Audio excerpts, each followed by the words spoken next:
Governo e Comissão Reguladora Artes Marciais CRAM se organiza a competição de esporte Silat, a se posto município Toia nível nacional.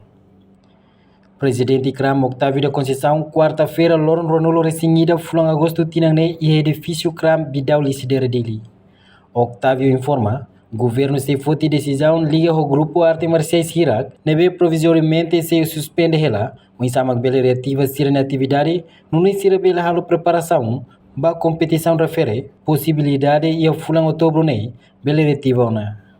No governo for orientação ba CRAM, ato bela halo na preparação silat, hamuto com Ministério da Juventude e Desporto, Arte e Cultura, onde realiza ricas o grupo Artes Marciais Siranei, nini atividade treino. No banheira, o governo ativa fila fali, grupo Artes Marciais Sirakne, Sira tem que halo na preparação para competição Silat, nebe governo iniciona ne.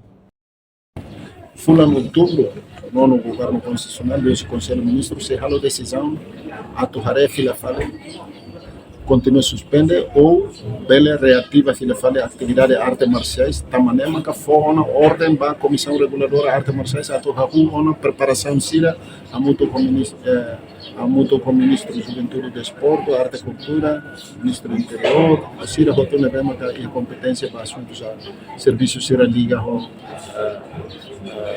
paz, estabilidade para começar a uma preparação quando e foi em outubro quando reativa se haru fila fale atividade competição silat desporto silat e nível município posto administrativo Sira maito nacional né resolução da fona da arte marciais será quando reativa atividade competição silat e Federação Silat Timor-Leste se prepara.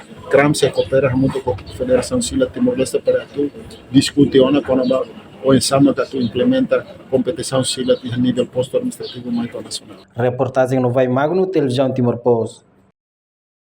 Janela informação ba emogoto. Atua tem informação atual dia Clio. Kita haluha. Haneham botão subscribe, like.